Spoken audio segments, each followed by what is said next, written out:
Bonjour tout le monde. Pour ce 10e jour du calendrier de l'Avent spécial BD et comics, aujourd'hui on parle de Sandman.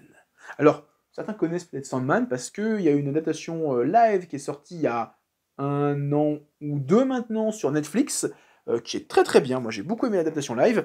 Et en fait moi je connais Sandman parce que je suis un grand fan de ce que fait Neil Gaiman, que j'ai découvert avec la série American God, qui est une très bonne série, bon, qui n'aura jamais de fin, c'est un peu dommage. J'ai découvert après les romans de Neil Gaiman, et en lisant ces différents romans, je me suis rendu compte qu'il avait fait une série de comics, Sandman, qu'on m'avait recommandé, que j'ai lu, et que j'ai adoré. C'est 7 gros bouquins de 400 pages qu'il faut se fader, et c'est super bien. Alors, ça va dans tous les sens, c'est une série que on peut pas big-watcher, clairement, parce que Sandman, il y a trop de sous-texte, il y a trop d'explications, il y a trop de...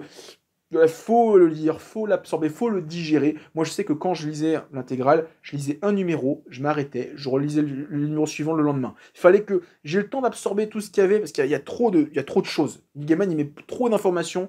C'est pas un défaut, hein, mais il y a beaucoup de choses. Il y a plein de références, typiquement, genre, c'est un des reproches qu'on peut avoir avec la VF, c'est que, bah, en fait, Sandman, alors je l'ai pas dit, mais Sandman fait partie des éternels. C'est une sorte des entités qui sont tout ce qu'on veut, omniprésents, potents, omniscients, voilà. Et donc ils sont 7, et ils représentent 7 concepts en lien avec le D.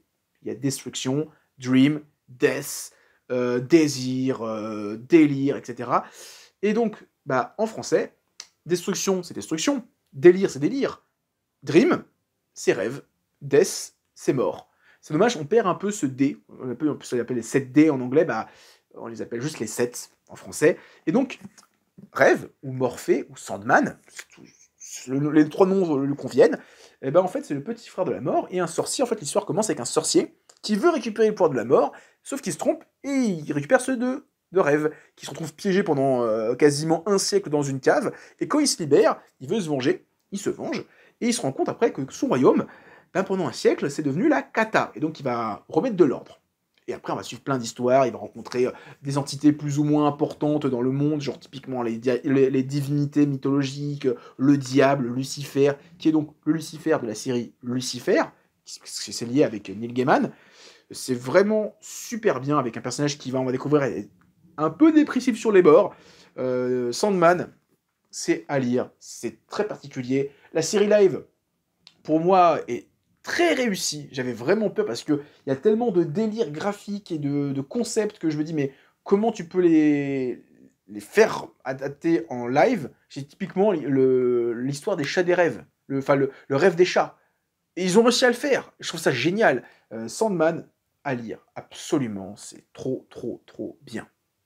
Alors que demain, on va parler d'une de mes séries de BD préférées. Voilà. Vous êtes prévenus.